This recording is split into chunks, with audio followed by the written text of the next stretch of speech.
ada juga dulu.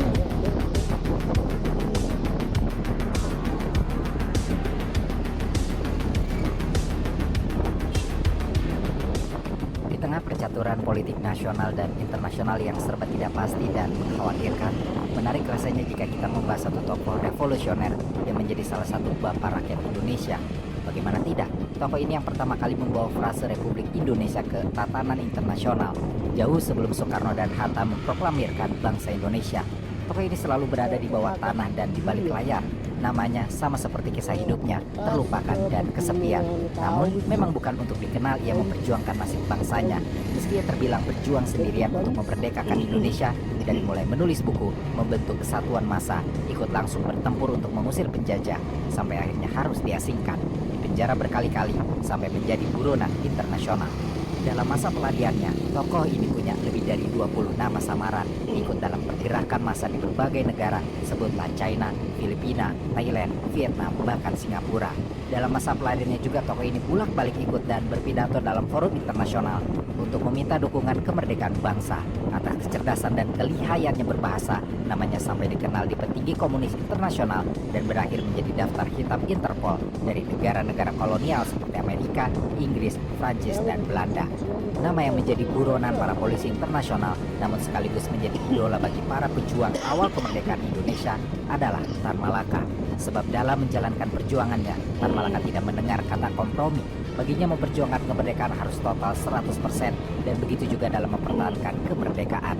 Haram baginya untuk berdialog dengan maling yang ratusan tahun menjarah kekayaan bangsa Indonesia.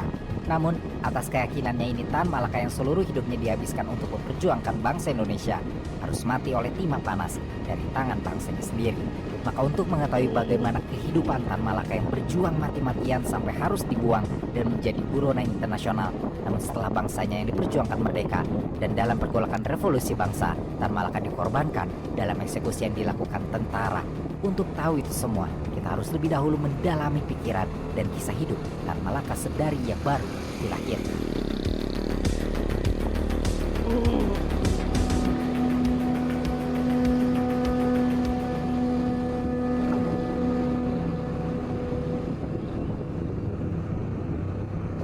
Tan Malaka lahir pada tanggal 2 Juni di tahun 1897 di negari Pandang Gadang, Suliki, yang sekarang telah menjadi kabupaten 50 kota di Provinsi Sumatera Barat. Saat lahir sebenarnya Tan diberi nama Ibrahim, namun karena keluarganya berasal dari semi bangsawan yang turun dari darah ibunya, maka seiring Tan Malaka tumbuh, ia otomatis akan mendapatkan gelar bangsawan dan bernama lengkap Ibrahim, gelar Datuk Sultan Malaka. Ayah Tan Malaka bernama H.M. Rasad Caniago dan ibunya bernama Rangkayo Sinah Simabur.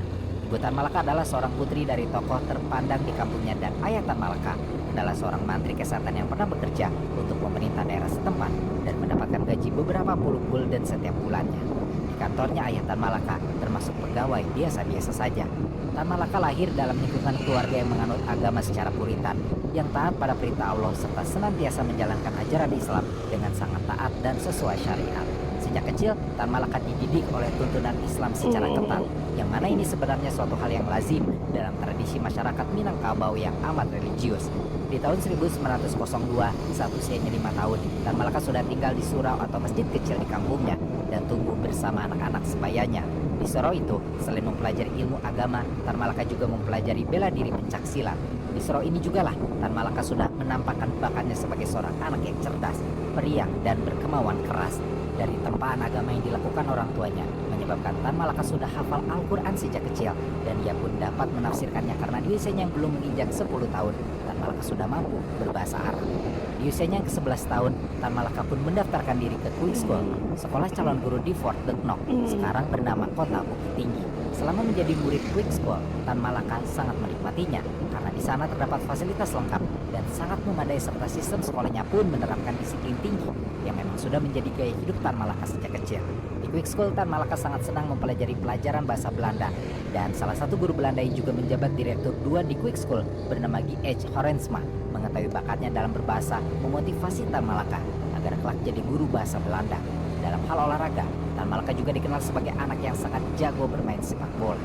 Setelah 5 tahun bersekolah di Quick School, akhirnya pada tahun 1913 Tan Malaka dinyatakan lulus. Setelah lulus, Tan Malaka dianugerahi gelar datuk dan ditawari juga seorang gadis untuk menjadi tunangannya.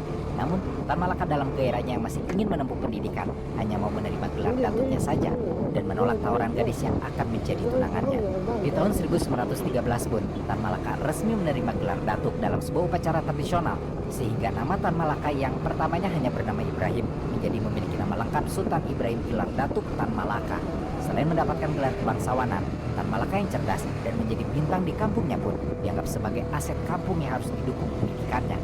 Hal ini sudah menjadi budaya di Minangkabau karena dilihat dari sisi sosiokultural Minangkabau yang keagamannya kuat. Namun pada saat itu juga Minangkabau merupakan salah satu daerah di Nusantara yang pendidikannya sudah lumayan maju dan terkenal sangat kuat iklim pendidikannya. Maka orang-orang di kampung Tan Malaka, terutama kalangan angku atau kakek-kakeknya, patungan untuk mengumpulkan biaya agar Tan Malaka bisa melanjutkan pendidikannya ke negeri Belanda. Betul sekali ya kan. Ibu saya itu lebih bagus itu betulkan saja.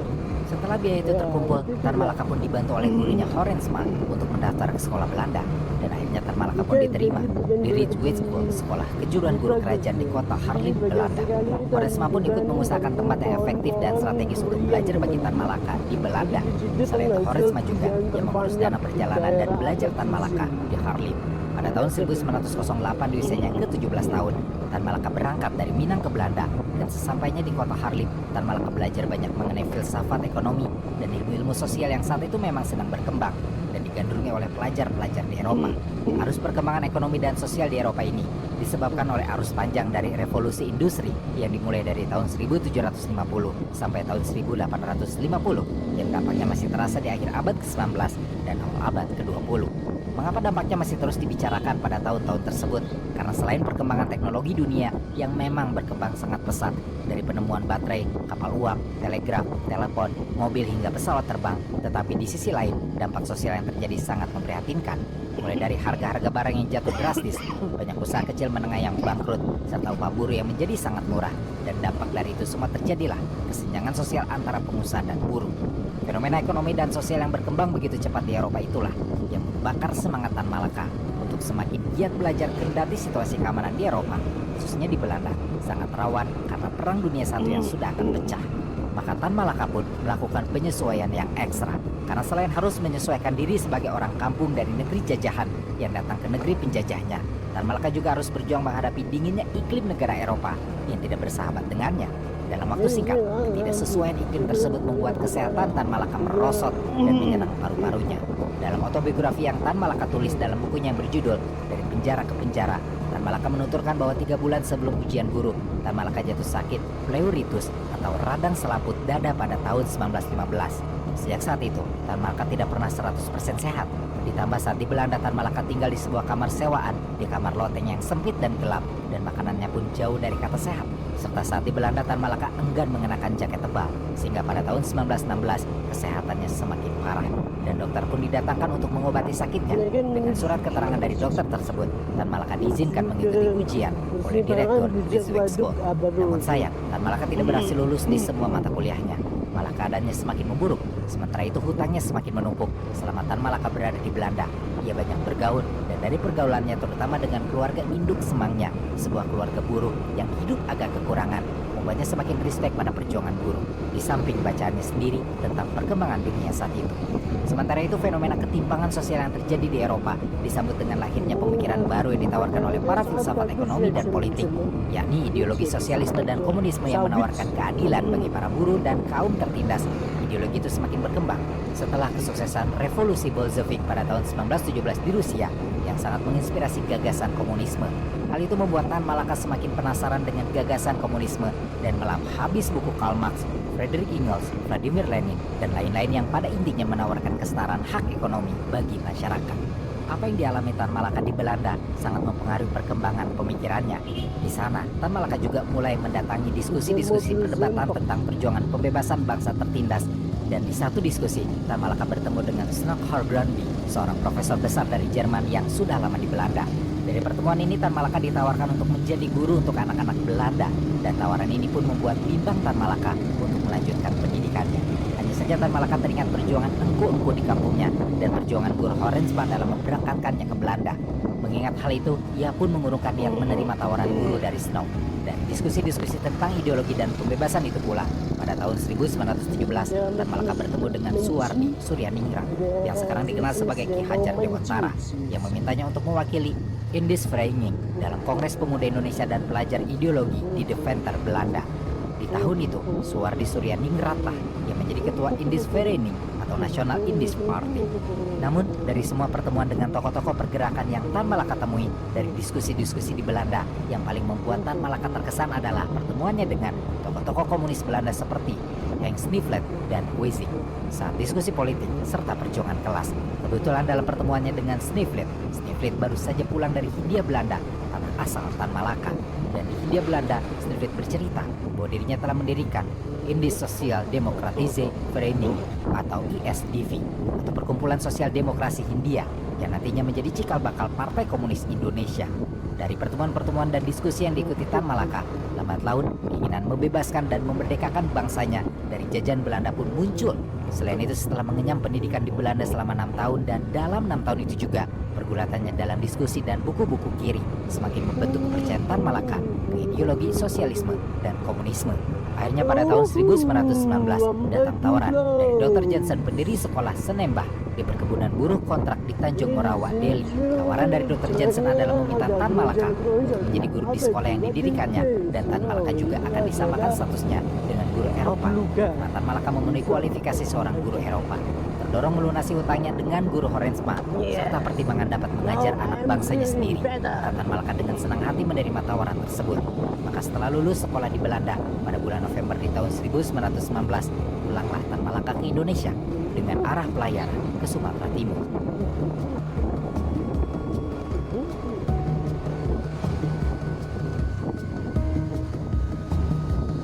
Pada bulan Desember di tahun 1919, Tan Malaka sudah kembali ke tanah asalnya dengan memegang ijazah Halpes atau ijazah diploma guru. Dalam hal ijazah, Tan Malaka gagal mendapatkan ijazah Halfdak yang adalah ijazah diploma guru kepala. Semua itu karena kondisi kesehatannya di Belanda. Namun itu bukan menjadi masalah bagi Tan Malaka, karena dari 6 tahun pengalamannya belajar di Belanda, pemikirannya sudah tidak lagi seluas lembah, rawa, dan bukit-bukit di tanah Minang, namun telah menembus horizon seantero Eropa. Dari pengalamannya itu juga, sekarang tujuannya kembali ke Indonesia adalah memperjuangkan kecerdasan anak bangsa dan membuat perubahan bagi bangsanya. Dan sebulan kemudian, tepatnya pada bulan Januari di tahun 1920, akhirnya Tan Malaka mulai mengajar di sekolah buatan Dr. Johnson. Tan Malaka langsung mengajar sebagai seorang guru bahasa Melayu untuk anak-anak buruh perkebunan teh dan tembakau di Delhi, Sumatera Timur. Pengalaman mengajar inilah yang menjadi inspirasi pertama Tan Malaka untuk memperjuangkan hak rakyat dari bentuk kolonialisme Belanda. Karena dari pengalamannya mengajar ini, Tan Malaka menemukan situasi yang berkebalikan dengan angannya. Tan Malaka melihat secara langsung penderitaan kaum buruh perkebunan teh yang diupah rendah, sering ditipu karena buta huruf dan tidak lancar berhitung, diperas keringatnya habis-habisan di tanah mereka sendiri. Tan Malaka melihat sistem kapitalis yang dipraktekkan di Delhi di perkebunan itu memperlakukan buruh kontrak dengan tidak wajar. Tan Malaka menyebutnya sebagai tanah emas, surga untuk kaum kapitalis, tapi tanah keringat air mata maut untuk kaum proletar.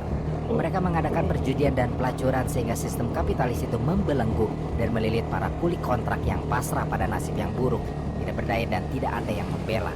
Tan Malaka sebagai seorang inlander yang berpendidikan berniat melakukan perubahan-perubahan. Selama ia bekerja di perkebunan di Delhi sampai tahun 1921, Tan Malaka banyak berselisih paham dengan orang-orang Belanda, khususnya tentang sistem pendidikan dan perlakuan yang diterapkan bagi anak-anak buruh kontrak di Tanjung Morawa. Melalui bukunya yang berjudul Dari Penjara ke Penjara Jilid 1, Tan Malaka mencatat pertentangannya dengan orang-orang Belanda itu berpusat pada 4 permasalahan. Pertama adalah perbedaan warna kulit. Kedua, masalah pendidikan terhadap anak para buruh. Ketiga, masalah tulis-menulis dalam surat kabar di Delhi. Serta keempat adalah hubungannya sendiri dengan buruh-buruh perkebunan Delhi. Melihat realitas seperti itu, Tan Malaka berkeinginan untuk memberikan pendidikan yang layak bagi anak-anak buruh kontrak perkebunan tersebut. Namun Tan Malaka malah dianggap melakukan penghasutan kepada para kuli perkebunan. Apalagi saat orang-orang Belanda mengetahui risalah-risalah Tan Malaka yang terbit pada koran Sumatera Post. Dalam kebimbangan ini, sebenarnya Tan Malaka menyadari posisinya yang serba tanggung. Jika ia terlalu dekat dengan Belanda, maka ia bisa dianggap sebagai pengkhianat oleh kaum buruh. Sedangkan jika ia terlalu dekat kepada buru-buru perkebunan, maka ia selalu dicurigai oleh Belanda. Ditambah Tan Malaka saat itu sudah memiliki hubungan khusus dengan pemimpin pemogokan Delhi Spoor. Berbekal dari semangat membela kaumnya ini, serta pengetahuan sosial politik yang Tan Malaka pelajari selama di Eropa, Tan Malaka memiliki pikiran untuk bergabung dengan organisasi ISDV.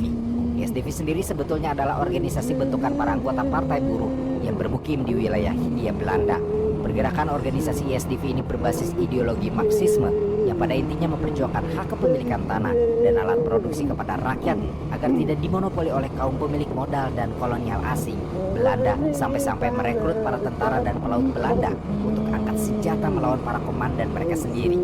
Ujung-ujungnya, pihak Belanda memenjarakan para pengkhianat tersebut sampai para pentolan ISDV yang adalah orang Belanda, dalam hal ini termasuk Stiflin, dipaksa pulang ke negeri Belanda. Namun gerakan ISDV yang terang-terangan membela kaum tertindas ini tidak betul-betul mati sepenuhnya.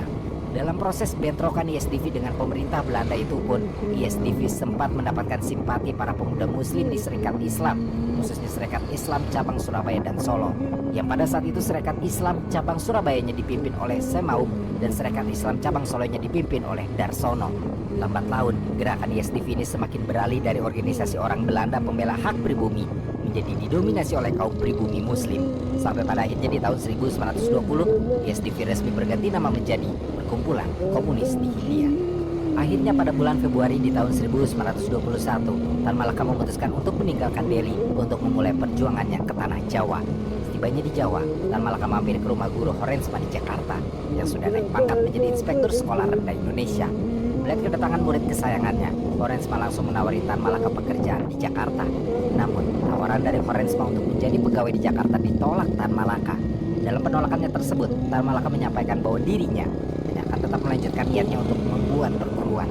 Setelah mengunjungi gurunya Horensma, Tan Malaka pun melanjutkan perjalanannya ke Semarang. Namun sebelum ke Semarang, Tan Malaka terlebih dulu ke Yogyakarta untuk mengikuti Kongres Serikat Islam selama 4 hari yang dimulai dari tanggal 2 sampai 4 Maret. Di kongres inilah Tan Malaka bertemu dengan host Cokro Aminoto, Agus Salim, Semaun, dan tokoh besar lain di Serikat Islam. Saat di Yogyakarta ini juga, Tan Malaka sempat dijanjikan oleh Sutopo, mantan pemimpin Surat Kabar Budi Utomo, untuk memimpin sebuah perguruan pendidikan. Akan tetapi tawaran itu pun ditolaknya, karena Tan Malaka sudah lebih dahulu menerima tawaran dari Semaun. Untuk itu selesai mengikuti Kongres Serikat Islam di Jogja, Tan Malaka melanjutkan perjalanannya ke Semarang, karena di sana Semaun telah mempersiapkan sebuah bangunan untuk sekolah rakyat.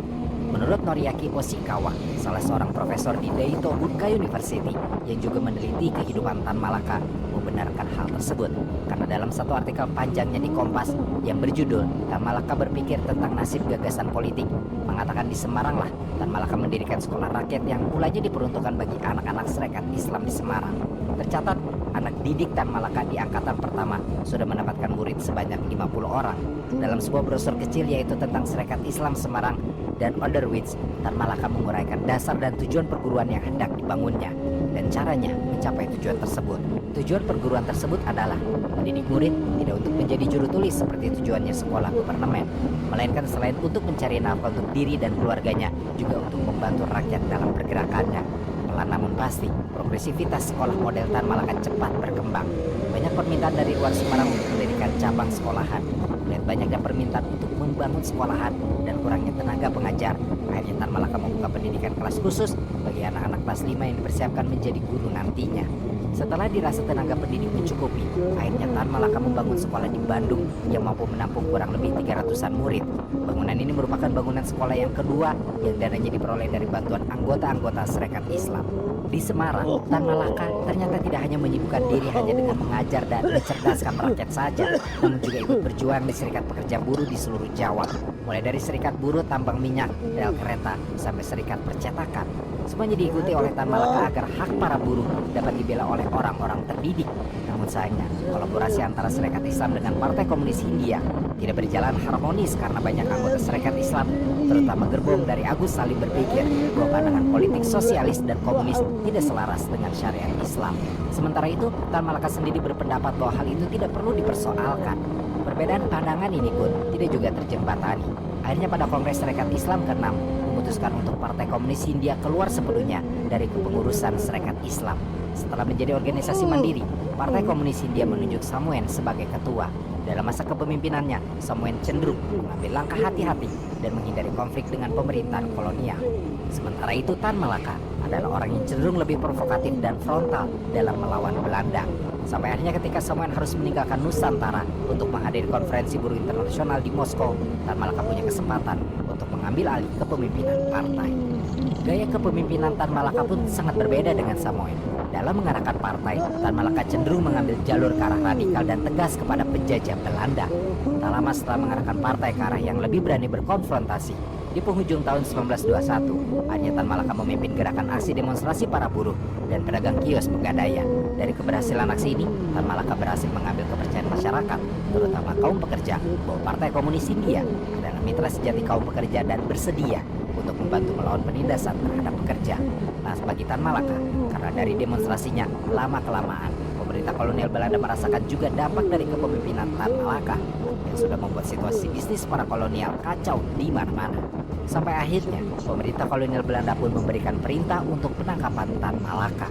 Tidak lama setelah itu, Tan Malaka berhasil ditangkap di Bandung pada tanggal 13 Februari di tahun 1922. Sebulan kemudian pada tanggal 24 Maret, atas perintah Gubernur Jenderal Dick Fok, Tan Malaka yang sudah berusia 25 tahun diasingkan ke Belanda dengan tujuan agar Tan Malaka tidak lagi bisa menghasut pemimpin di Nusantara.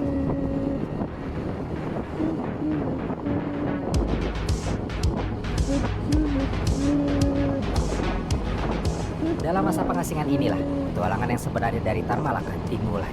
Karena 20 tahun masa pengasingan Tan Malaka di luar Nusantara, dihabiskan Tan Malaka layaknya agen intelijen yang terus-terusan berganti samaran dari satu negara ke negara lain. Karena selama masa pengasingan, nama Tan Malaka semakin dikenal di seluruh pergerakan di seluruh dunia. Dan atas keradikalannya, Tan Malaka jadi buronan negara-negara besar dan sampai menjadi incaran nomor 1 oleh polisi internasional. Karena sesampainya di Belanda pada bulan Maret di tahun 1922, Tan Malaka langsung masuk dan disambut baik oleh Communistische Partij Nederland atau Partai Komunis Belanda.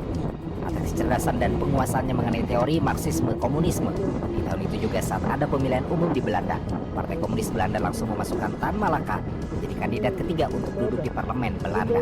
Namun karena umur Tan Malaka masih setengah matang alias masih berumur 25 tahun, Tan Malaka gagal menjadi anggota parlemen Belanda. Gagal menjadi anggota parlemen, Tan Malaka mendapatkan informasi bahwa pasca Perang Dunia Pertama, orang-orang di Jerman sedang keranjingan ide komunisme. Apalagi saat Perang Dunia Pertama, rakyat Jerman berhasil menggulingkan kekuasaan Kaisar Wilhelm II. Melihat ada kesempatan untuk mengembangkan ilmu serta merealisasikan idenya, atas paham yang Tan Malaka yakini, akhirnya di pertengahan tahun bulan Juli di tahun 1922, Tan Malaka memutuskan untuk pergi ke Berlin, Jerman. Sesampainya di Berlin, Tan Malaka bertemu dengan Darsono, yang pada saat itu sudah menjadi perwakilan Komintern atau Komunis Internasional untuk kota Paris. Dalam pertemuan inilah, Darsono mengajak Tan Malaka untuk mau bergabung menjadi anggota Komintern dan pindah ke Moskow, Uni Soviet, untuk dapat mengurus negara-negara timur termasuk Hindia Belanda. Tan Malaka pun menerima ajakan dari Darsono untuk masuk Komintern dan pindah ke Moskow.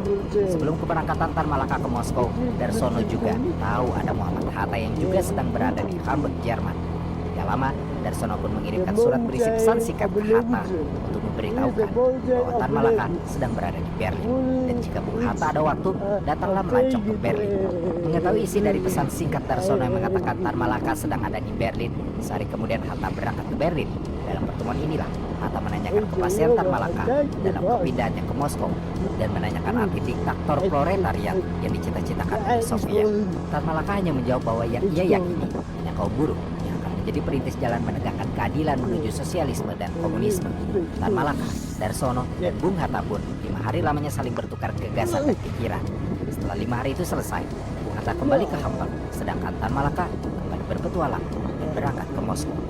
Sesampainya di Moskow, Tan Malaka langsung mengikuti pendidikan Partai Komunis. Setelah 3 bulan dalam pendidikan Partai Komunis, pada Kongres Internasional Komintern keempat yang diselenggarakan pada tanggal 12 November di tahun 1922, Tan Malaka membuat geger para pemimpin-pemimpin komunis dunia, termasuk Vladimir Lenin dan Leon Trotsky. Karena dalam pidatonya, Tan Malaka menyampaikan pendapat bahwa Kuomintang sebenarnya bisa semakin kuat jika dapat bekerja sama dengan negara-negara Islam yang sama-sama memiliki tujuan untuk membela kaum tertindas. Singkatnya, pidato Tan Malaka berkata, bersandingan dengan bulan sabit, bintang Soviet akan menjadi panji perang akbar untuk kira-kira 250 juta muslim yang ada di Sahara, Arabia, Hindustan, dan India kami.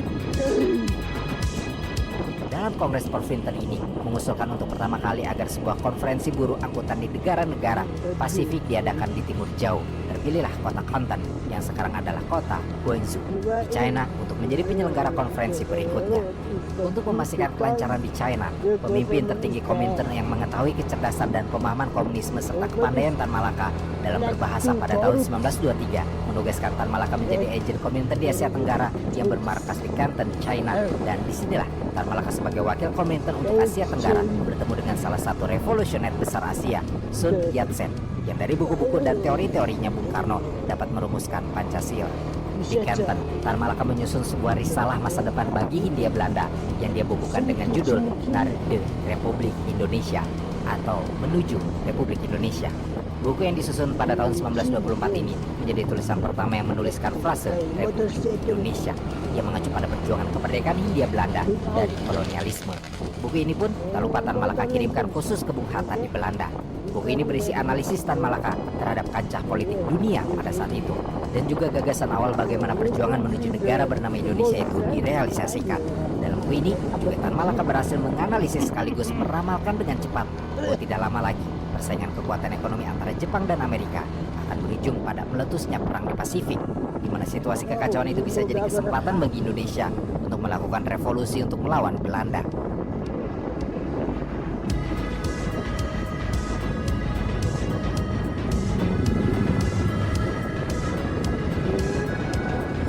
Itu, tentunya, buku inilah yang pertama kali menginspirasi kaum cendekiawan muda di tanah air maupun Belanda seperti Soekarno, Hatta, Amir Sarifuddin, Nasution, dan tokoh pergerakan lain untuk ikut merealisasikan gagasan negara Indonesia agar dapat menjadi kenyataan. 16 tahun setelah buku ini dicetak, analisis Tan Malaka benar-benar terjadi.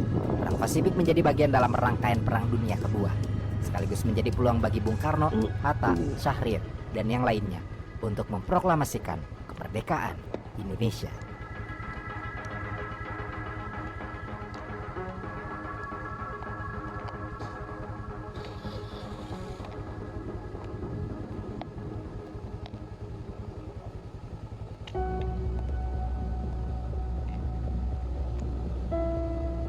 Pada sekitar tahun 1925 sampai 1926, meski Tan Malaka tidak berada di Hindia Belanda, namun berpindah-pindah antara China, Manila, dan Singapura. Namun Tan Malaka terus membuka dan menjalin komunikasi dengan rekan-rekan seperjuangannya di Nusantara. Salah satunya ketika pada tahun 1925 saat Tan Malaka mendengar akan adanya pemberontakan yang tengah disiapkan oleh Partai Komunis Indonesia.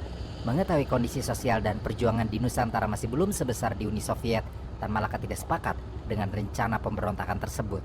Untuk itu, saat Tan Malaka berada di Tokyo, ia menerbitkan risalah yang diberi judul Semangat Muda untuk memberitahukan strategi yang harus dimiliki terlebih dahulu jika ingin mengadakan pemberontakan besar-besaran. Dan saat pemberontakan semakin tidak bisa dikendalikan, pada tahun 1926 saat Tan Malaka berada di Manila, ia kembali menerbitkan risalah yang berjudul Masa Aksi. Dua risalah ini ditujukan kepada perjuangan Indonesia yang harus terarah dan terorganisir dengan baik. Selain itu, risalah ini juga ditujukan kepada Alimin dan Musso selaku pimpinan PKI yang akan memberontak kepada Belanda pada November 1926 dan Januari 1927. Namun, naskah tersebut disabotase oleh Alimin dan Musso dengan dalih karena Tan Malaka tidak memiliki garis lurus dengan partai yang akan melakukan pemberontakan. Ketidaksetujuannya Tan Malaka sebenarnya sangat beralasan, dikarenakan strategi dan taktik yang akan dipakai sangat tidak tepat, sebab tidak melihat kondisi-kondisi yang dapat mendukung berhasilnya suatu revolusi. Bagi Tan Malaka, suatu perjuangan politik memerdekakan bangsa dan tanah air hanya mungkin berhasil jika mendapat dukungan kuat dan besar dari massa rakyat.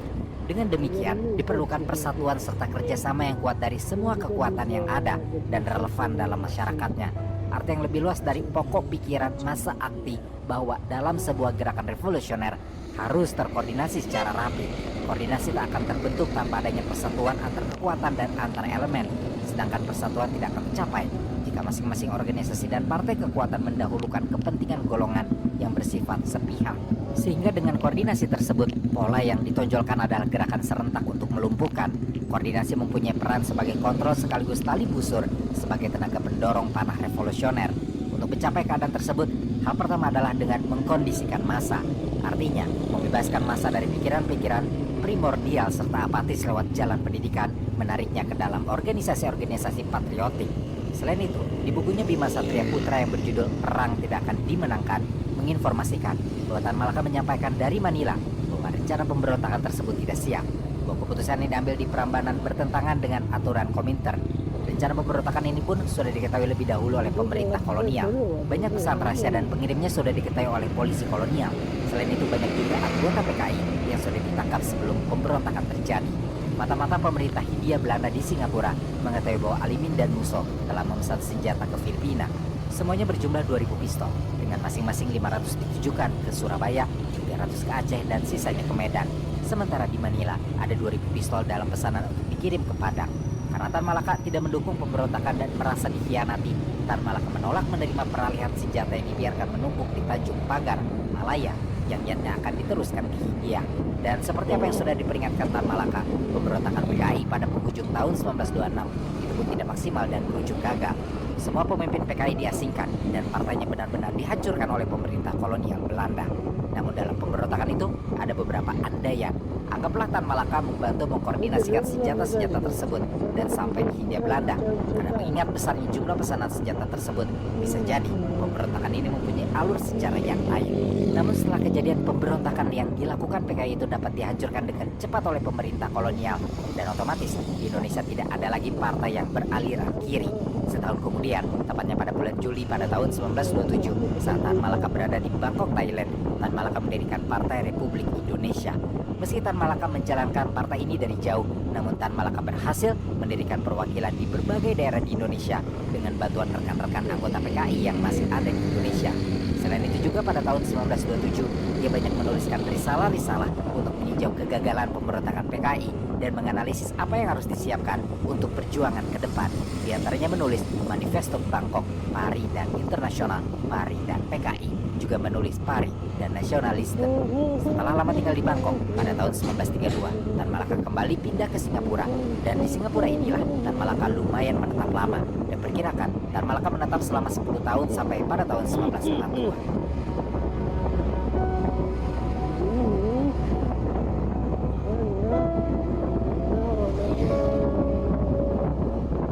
Hampir 20 tahun melanglang buana, menjadi buronan dan berganti-ganti penyamaran mulai dari benua Eropa sampai Asia. Akhirnya Tan Malaka pada tahun 1942 nekat memutuskan untuk diam-diam masuk ke Indonesia. Dalam hal ini, pilihan rasional Tan Malaka adalah karena pada tahun ini juga Jepang tengah melakukan penyerangan ke negara-negara Asia Tenggara, termasuk Indonesia. Hal ini terjadi pada tanggal 1 Maret di tahun 1942. Saat itu tentara Jepang berhasil mendaratkan pasukannya di Pulau Jawa, tepatnya di 3 tempat sekaligus, yaitu Teluk Banten, Eretan Wetan di Jawa Barat, dan Kranggan di Jawa Tengah. Selain itu, pasukan Jepang juga mendarat di kawasan Indramayu dan Tuban. Hal ini tentu di luar dugaan Belanda. Perubahan situasi politik ini kemudian memaksa Gubernur Jenderal Hindia Belanda, Jarja van Starkenborg Stadhouwer, menyerah tanpa syarat pada sebuah pertemuan di Kalijati di tanggal 8 Maret di tahun 1942 terhadap tentara Jepang pimpinan Letnan Jenderal Hitoshi Imamura. Kesempatan inilah yang dipakai Tan Malaka, dan saat kepulangannya ke Indonesia, Tan Malaka pulang dengan naik perahu kecil secara rahasia dengan menyeberang melalui Selat Malaka dengan tujuan Sumatera. Sesampainya di Sumatera, Tan Malaka singgah sebentar ke Padang dengan mengaku sebagai Ramli Hussein. Pada bulan Juli di tahun 1942, Tan Malaka akhirnya berangkat ke Jakarta, daerah pusat percaturan dan pergolakan politik di Indonesia. Di Jakarta, Tan Malaka menyamar menjadi pegawai dinas kesejahteraan sosial dan tinggal di daerah Rawajati dengan menyewa sebuah bilik kecil yang terletak di dekat pabrik sepatu. Meski pada tahun-tahun ini Jepang sudah berhasil menguasai Indonesia, namun karena hasil kebiasaannya dan kewaspadaannya kepada polisi rahasia, Tan Malaka terus menyembunyikan jati dirinya. Pada saat di Jakarta inilah, Tan Malaka mengkonsentrasikan untuk menyelesaikan magnus opusnya, materialisme, dialektika, dan logika, atau yang kita kenal dengan Madilog, yang diselesaikan Tan Malaka hanya dalam waktu 720 jam. Titik tolak Madilog adalah mental bangsa Indonesia pada umumnya yang terbiasa dengan sistem perbudakan. Indonesia yang lebih dari 3,5 abad di bawah kolonialisme secara berangsur-angsur memiliki mental budak di samping pikiran-pikiran yang mistik dan tidak rasional. Akibat pekatnya pikiran mistik yang banyak meliputi pikiran rakyat Indonesia inilah faktor yang dengan mudah dapat dieksploitasi oleh orang-orang yang berpikir aktif dan rasional. Maka revolusi secara total bagi Tan Malaka dapat diartikan sebagai kondisi yang telah merdeka diri secara total, baik itu politik, pendidikan, ekonomi, sosial dan budaya maupun mentalnya. Sedangkan mental yang perlu dimiliki bangsa Indonesia adalah mental yang mengandung nilai-nilai yang dapat mendorong orang untuk menjadikan otaknya bekerja aktif dan dinamis sehingga ia menjadi manusia yang rasional yang percaya pada dirinya sendiri. Dalam Madilog, yang paling esensial adalah keperluan untuk memiliki dan mengembangkan cara serta pola berpikir baru yang aktif dan rasional. Sehingga ini maksud sebagai materialisme tidak lain adalah cara berpikir realistis dan pragmatis serta fleksibel dalam usaha pemecahan suatu masalah. Selain itu, dalam buku Madilog berisikan banyak bahan yang aktual pada masanya karena banyak analisis Tan Malaka dalam buku ini merupakan hasil penglihatan sekian tahun lamanya Tan Malaka saat berkeliling dunia. Pada awal-awal Tan Malaka di Jakarta, Tan Malaka merasakan ada banyak perubahan di dalam negaranya. Karena itu, saat pertama di Jakarta, dia merasa perlu kembali mempelajari keadaan yang tengah berubah drastis saat itu. Bahkan, dalam bukunya Dari Penjara ke Penjara, Tan Malaka menulis, bayi yang baru saja saya tinggalkan selama 20 tahun, kini sudah menjadi orang dewasa dan teman pergerakan sudah menjadi orang tua. Kota Jakarta sendiri sudah bertukar rupa. Selain itu, Tan Malaka menyampaikan bahwa kehidupan masyarakat seperti di Rawajati ini dia gunakan kembali untuk mengenal kembali Indonesia yang telah lama ditinggalkan. Di Rawajati inilah Tan Malaka bekerja bagaikan seorang peneliti dan pakar etnografi yang dengan teliti mempelajari setiap gerak kehidupan masyarakat yang ada di sekitarnya. Di Rawajati ini kebutuhan hidup cukup murah sehingga Tan Malaka bisa membelanjakan uangnya dengan lebih efisien. Setiap bulan Tan Malaka hanya menghabiskan uang sebesar Rp6 untuk sewa rumah serta untuk memenuhi kebutuhan makan dan minum. Rp6 itu dengan perincian Rp2 untuk sewa rumah, kemudian untuk makan dan minum hanya 13 sen. Selama keluar rumah dan berpergian, Tan Malaka tidak pernah mengendari beca atau tram. Apa yang diceritakan oleh Tan Malaka di awal-awal penjajahan memang nampak baik-baik saja. Artinya, meski di bawah penjajahan Jepang harga barang-barang kebutuhan pokok cukup murah, terutama beras sebagaimana yang diutarakan oleh Tan Malaka dalam bukunya. Namun kondisi murah pangan itu hanya sementara. Pada tahap selanjutnya, rakyat Indonesia banyak yang menderita kelaparan. Penjajahan Jepang meski hanya 3,5 tahun bisa dibilang lebih sadis dari Belanda. Selama kurang lebih setahun Tan Malaka di sana sambil mengamati perkembangan politik di bawah kekuasaan Jepang. Pada suatu ketika di tahun 1943, saat Tan Malaka sedang asik membaca buku di perpustakaan Rumah Arca, Gambir, Jakarta, ada seorang pegawai bernama Dr. Purbo Coroko. Perpustakaan meminta tolong untuk menerjemahkan naskah bahasa asing yang sulit dimengerti. Dr. Purbo Coroko pun heran karena Tan Malaka bisa menerjemahkan dengan lancar. Ia lantas menawari Tan Malaka pekerjaan sebagai pegawai di pertambangan batu bara yang dikelola oleh perusahaan Bayah Kozan Samitomo Kubisiki Kaisha di Bayah, kawasan pantai selatan Jawa Barat. Terdorong keuangan yang semakin menipis, Tan Malaka akhirnya menyanggupi tawaran tersebut. Begitu tiba di Bayah pada bulan Juni di tahun 1943, Tan Malaka harus mengisi formulir terlebih dahulu. Untuk menghindari kecurigaan Jepang, namanya diubah menjadi Ilyas Hussein, seorang berpendidikan mulo yang pernah bekerja sebagai clerk atau juru tulis di Singapura. Besoknya, Tan Malaka bersama 29 orang lainnya yang juga diterima bekerja berangkat ke Bayah dari stasiun Tanah Abang. Setelah sampai di Malingping, Tan Malaka dan pekerja lainnya melanjutkan perjalanannya menggunakan truk untuk sampai ke Bayah. Bagi Tan Malaka, Bayah lebih mengenaskan daripada Tanjung Morawa. Banyak pekerja yang mayoritas adalah Romusa menderita penyakit yang tidak pernah diurus oleh pihak perusahaan. Sedangkan yang menderita penyakit dan mendekati ajal banyak berceceran di jalan. Bahkan lebih dari 10 mayat terpaksa dimasukkan ke dalam satu liang kubur karena kurangnya penggali kubur dan sikap masa bodoh penduduk Bayah. Situasi di Bayah adalah lebih dari sekedar tempat penyiksaan bagi rakyat Indonesia. Bayah semakin padat oleh Romusa, sebab pemerintah Jepang menuntut dari setiap daerah di Jawa agar disediakan sejumlah Romusa tertentu. Karena ketelitian, ketertiban kerjanya, dan kerapian catatan kearsipannya, setelah 6 bulan lamanya bekerja, Tan Malaka akhirnya dipindahkan ke bagian kantor. Di sini Tan Malaka mengurusi segala sesuatu yang berhubungan dengan Romusa. Naiknya Tan Malaka menempati bagian kantor merupakan pekerjaan baru baginya. Meskipun demikian, pekerjaan inilah yang ia sukai. Karena selain mengurusi segala keperluan Romusa, Tan Malaka juga mendapat tugas mencari sebab dan celah-celah agar bisa memelihara kesejahteraan kaum buruh tambang dan memberi dukungan yang tepat pada keluarganya. Hal ini dilakukan Tan Malaka lantaran melihat banyaknya Romusa yang melarikan diri dari pertambangan batu bara Bayah. Banyak yang mati sehingga mengharuskan pergantian yang cepat. Selain itu, kantor Tan Malaka mengurusi pengaturan dan pemeriksaan kesehatan kaum buruh yang lemah dikembalikan ke desa asalnya, memberikan penghasilan yang tepat bagi kaum buruh yang mempunyai pendidikan dan mendapatkan pekerjaan yang sesuai dengan keahliannya. Sikap empati Tan Malaka terhadap para Romusa membuatnya dihormati. Perhatiannya kini semakin meluas terhadap masyarakat Bayah. Saat Tan Malaka ditunjuk menjadi wakil sementara ketua Badan Pembantu Prajurit, Tan Malaka memanfaatkan hal ini dengan menjalin hubungan dengan para pengurusnya di seluruh cabang Bayah. Tan Malaka juga berhubungan dengan Tentara Pembela Tanah Air atau PETA dan membentuk gerakan gotong royong dengan rakyat dan pemuda di sekitar Bayah, termasuk membantu keluarga-keluarga dari para prajurit PETA hingga Heiho.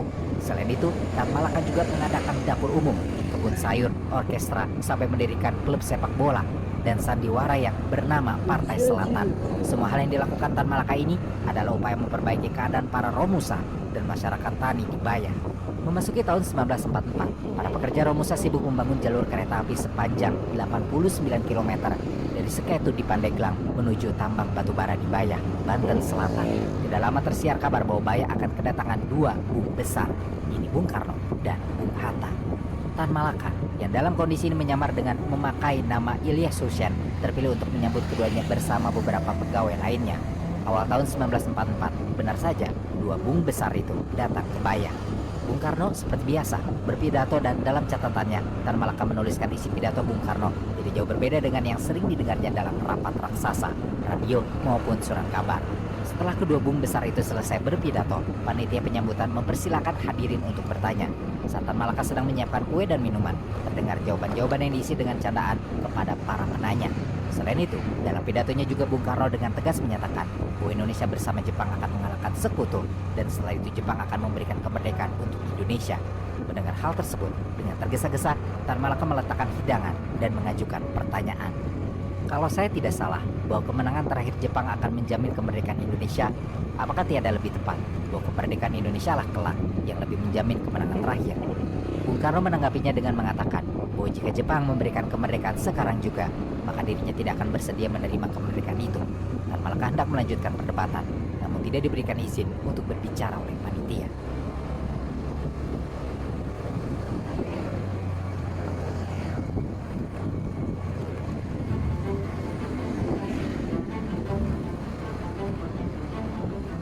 Memasuki tahun 1945, Tan Malaka terpilih sebagai perwakilan pemuda dari Bayah untuk berangkat ke Jakarta guna mengikuti perkumpulan pemuda dalam masa gejolak menjelang kemerdekaan.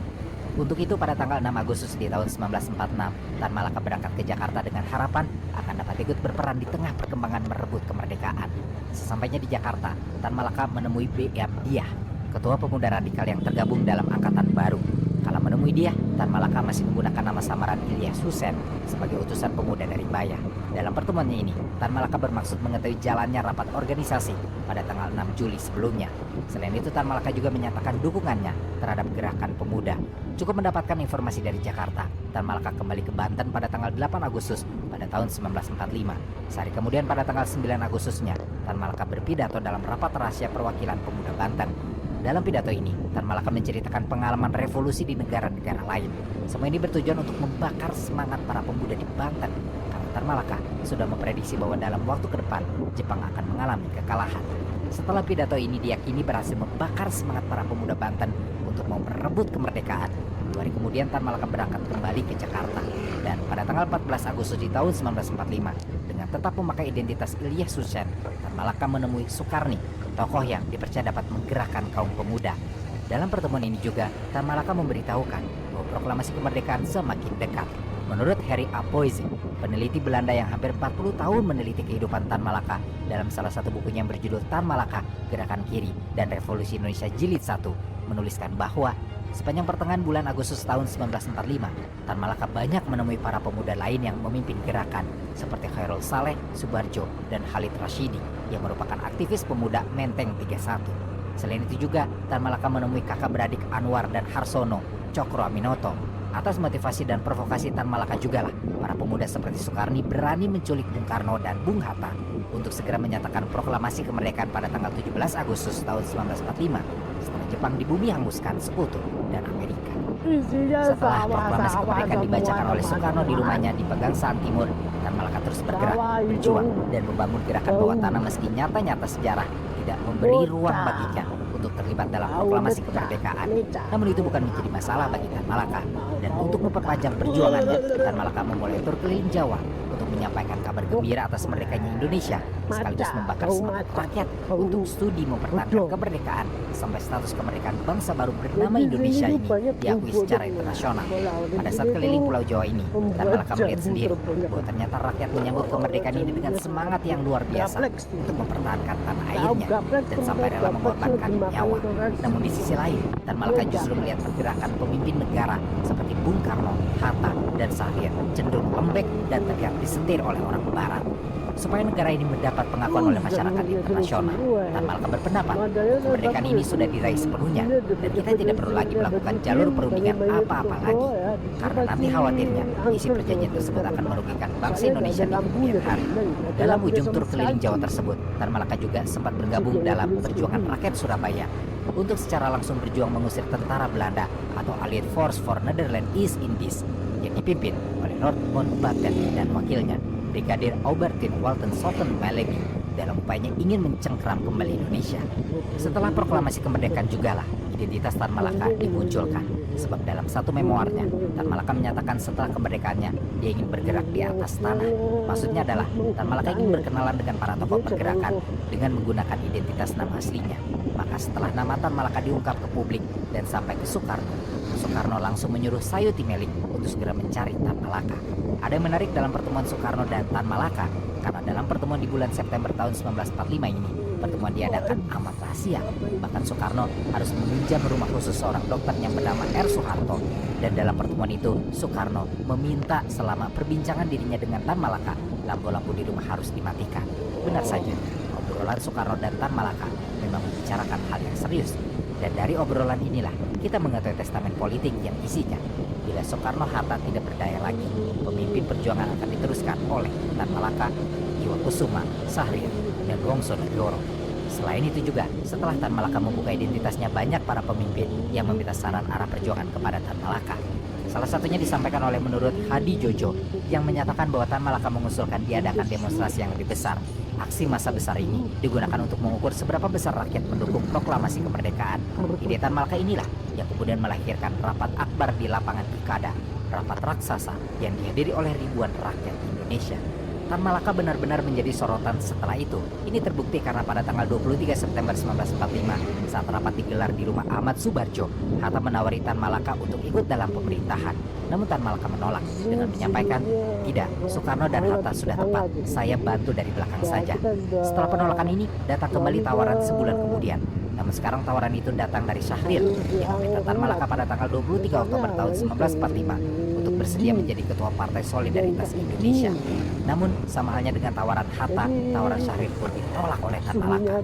Atas penolakan Tan Malaka untuk tidak mau berada di pemerintahan dan menjadi elit politik di depan layar pun membuat pertentangan di petinggi pemerintahan pun semakin tajam.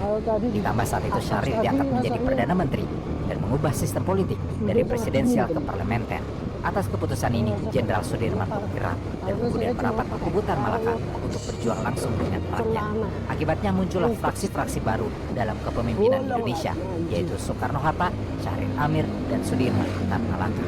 Dari sinilah kemudian kubu Tan Malaka dan Jenderal Sudirman mengambil jalan perjuangan sendiri dengan mengadakan Kongres Pemuda di Purwokerto yang diselenggarakan oleh Tan Malaka dan Sudirman yang berlangsung pada tanggal 1 Januari 1946. Organisasi ini terdiri atas 132 partai, Laskar Rakyat, organisasi massa yang radikal dan militan, yang akhirnya jadi sebuah perkumpulan dengan nama Persatuan Perjuangan.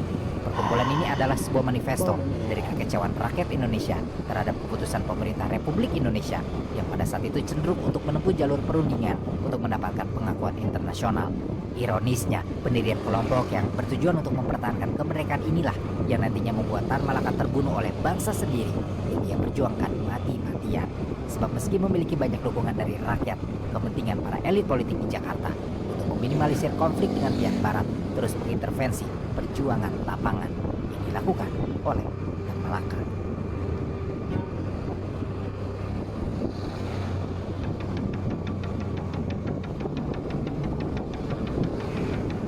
Saat berada dalam puncak perjuangannya pada pertengahan tahun 1946, Kabinet Syahrir melalui Menteri Pertahanan Amir Syarifuddin menganggap ulah Tan Malaka dan pengikutnya membahayakan perundingan antara Indonesia dengan Belanda. Persiapan untuk menangkap Tan Malaka pun dilakukan. Menurut Amir, dirinya sudah mendapatkan surat perintah dari Syahrir dan mendapat persetujuan Soekarno. Maka, menjelang rapat akbar Persatuan Perjuangan di Madiun pada bulan Maret 1946, semua gerak-gerik Persatuan Perjuangan selalu diawasi. Ditambah di radio, ada pengumuman bahwa Tan Malaka telah gagal melakukan kudeta. Selama itu Tan Malaka menghadapi situasi yang sulit, yang ia sendiri tidak mengerti pokok permasalahan yang sebenarnya. Dan karena kondisi yang tidak pasti, Tan Malaka pun diungsikan secara rahasia oleh pengikutnya. Penangkapan terhadap Tan Malaka dan para pemimpin Persatuan Perjuangan pun dilakukan pada tanggal 17 Maret di tahun 1946. Dalam hal ini Tan Malaka menjelaskan dalam memoarnya, pihak Republik Indonesia tidak menangkap saya dengan surat perintah yang beralasan pelanggaran atas sesuatu undang-undang yang pasti yang sudah disahkan pula dan dilakukan oleh instansi yang sah pula. Saya diajak berunding dengan presiden oleh anggota Persatuan Indonesia dan tiba-tiba dimasukkan ke dalam tahanan dengan cara tipuan. Setelah kira-kira 7,5 bulan lamanya, sesudah dipindahkan dari tempat dan dari penjara ke penjara, maka barulah dimasukkan beberapa pertanyaan kepada saya yang bagi saya tiada diarahkan kepada tuduhan yang nyata. Pihak pemerintah sendiri mengadakan tuduhan dan kesimpulan yang amat memberatkan kepada saya. Pengumuman resmi dari pemerintah Republik membiarkan saja berjalannya tulisan pidato yang membahayakan diri saya selama berada dalam tahanan. Mendengar Tan Malaka ditangkap, Jenderal Sudirman selaku Panglima Besar menyuruh anak buahnya untuk membebaskannya.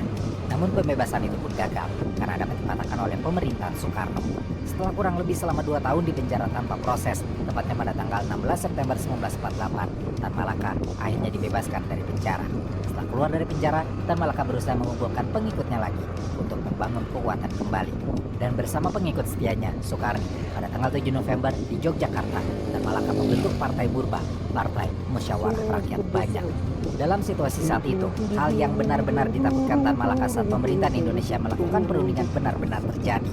Selain dalam perjanjian Revol yang menyatakan bahwa Belanda hanya mengakui Jawa Tengah, Yogyakarta, dan Sumatera sebagai bagian wilayah Republik Indonesia, dan untuk itu diciptakan sebuah garis demarkasi atau batas teritorial yang memisahkan wilayah Indonesia dan daerah pendudukan Belanda, yang otomatis membuat TNI harus ditarik mundur dari daerah-daerah yang masih diyakini adalah jajahan Belanda seperti di wilayah pendudukan Jawa Barat dan Jawa Timur. Dan setelah perjanjian Renville yang jelas merugikan Indonesia, Soekarno membekukan pemerintah Republik dan menggantinya jadi pemerintah darurat Republik Indonesia dengan pusatnya di Bukit Tinggi. Dan pada tanggal 19 Desember 1948, Belanda kembali menyerang Indonesia dengan agresi militer keduanya. Bersama dengan itu, akhirnya Panglima Besar Jenderal Sudirman yang sejak awal tidak setuju dengan kebijakan pemerintahan Soekarno dan Syahrir bergabung kembali dengan Tan Malaka melakukan gerilya melawan agresi Belanda di Yogyakarta. Namun tidak lama, mereka berdua pun akhirnya berpisah karena penyerbuan tentara Belanda. Sudirman masuk ke hutan ke Jawa Tengah untuk melanjutkan gerilya dan Tan Malaka berangkat ke Kediri, Jawa Timur dengan dikawal pasukan Jenderal Sudirman. Mereka menaiki kereta api khusus di Kediri dan Malaka bergabung dengan pasukan Sabarudin, pemimpin Divisi 6 TNI. Di markas pertahanan Blimbing Kediri, Tan Malaka sempat mendirikan gabungan pembela proklamasi yang kemudian menjadi gerilya pembela proklamasi. Di Kediri, Tan Malaka dan Sabarudin menghimpun rakyat melakukan gerilya. Dalam situasi genting, Tan Malaka berbicara di radio dari daerah Kediri untuk tetap melanjutkan perjuangan dengan cara tidak mengakui perjanjian Linggarjati dan Renville, menghancurkan negara boneka bentukan Belanda, mengambil alih semua wilayah Indonesia yang masih dikuasai oleh Belanda, mengambil alih semua aset Belanda dan Eropa lainnya, mengembalikan harga diri rakyat Indonesia, mengabaikan seluruh ajakan perundingan, tidak menyetujui perjanjian apapun yang tidak menyebutkan bahwa Indonesia merdeka pada tanggal 17 Agustus 1945, dan terakhir menyatukan seluruh partai dan badan keamanan rakyat. Himbauan inilah yang membakar semangat rakyat, tapi juga sekaligus menyebabkan Tan Malaka dianggap sebagai pemberontak yang dianggap berbahaya oleh pemerintahan Perdana Menteri Muhammad Hatta. Ditambah saat itu Tan Malaka mengkritik sikap Kolonel Soekarno yang pengecut dan tidak memperdulikan kepentingan rakyat. Mendengar kritikan itu, Kolonel Soekarno selaku pimpinan Divisi Jawa Timur memerintahkan kepada Surahman menyelesaikan persoalan ini yang langsung diteruskan kepada semua anak buahnya. Sejak saat itulah Tan Malaka diburu oleh tentara negara yang dia bela mati-matian selama 30 tahun terakhir.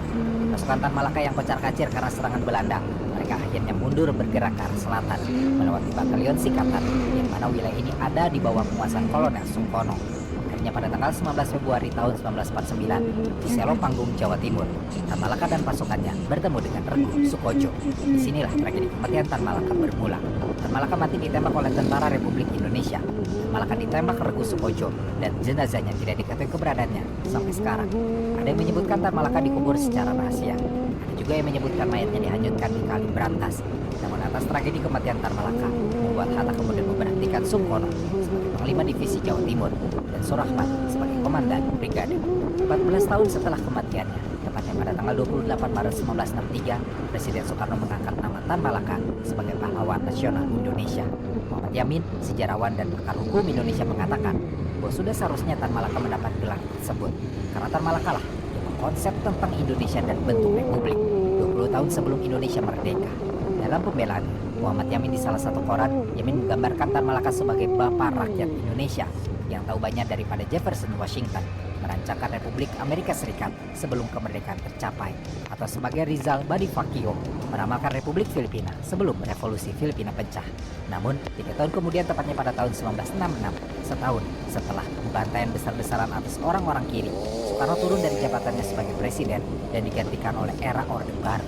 Dan pada masa Orde Baru, nama Tan Malaka kembali disembunyikan dari sejarah Indonesia dan bahkan tidak pernah disebutkan dalam daftar nama-nama pahlawan nasional di sekolah seluruh penjuru Indonesia selama puluhan tahun, bahkan mungkin sampai sekarang. Dalam hal ini, alasannya hanya karena keterlibatan Tan Malaka yang sangat kental dengan gerakan kiri, sosialis, atau komunis yang menjadi musuh besar pada era pemerintahan Orde Baru. Namun meski Tan Malaka pernah menjadi ketua komunis, namun banyak tokoh yang menganggap dia adalah tokoh Islam. Salah satunya adalah Haji Abdul Malik Karim Amrullah yang kita kenal sebagai Buya Hamka. Dalam kata pengantarnya untuk buku Tan Malaka yang berjudul Islam dan Tinjauan Madilog, Hamka menyatakan bahwa Tan Malaka mempunyai keberpihakan yang jelas terhadap Islam. Pandangan Hamka ini didukung dengan fakta-fakta sejarah yang sangat sulit untuk disangka. Di antaranya Hamka mengungkapkan tentang pembelaan Tan Malaka terhadap Islam di Komintern Moskow. Juga bagi Hamka, Tan Malaka telah membukakan cakrawala berpikir tentang logika dialektika yang sangat dibutuhkan masyarakat modern untuk memperkuat iman dan Islam. Dan benar saja, meski Tan Malaka dibuat mati dan disingkirkan keberadaannya dalam sejarah, karya Tan Malaka terus dicetak ulang dan pikirannya terus dibicarakan. Tan Malaka selalu menjadi idola bagi golongan pemuda dan mungkin sampai masa mendatang. Hal ini seperti juga yang pernah Tan Malaka yakini menjelang eksekusi kematiannya. Ingatlah bahwa dari dalam kubur suara saya akan lebih keras daripada di atas bumi. And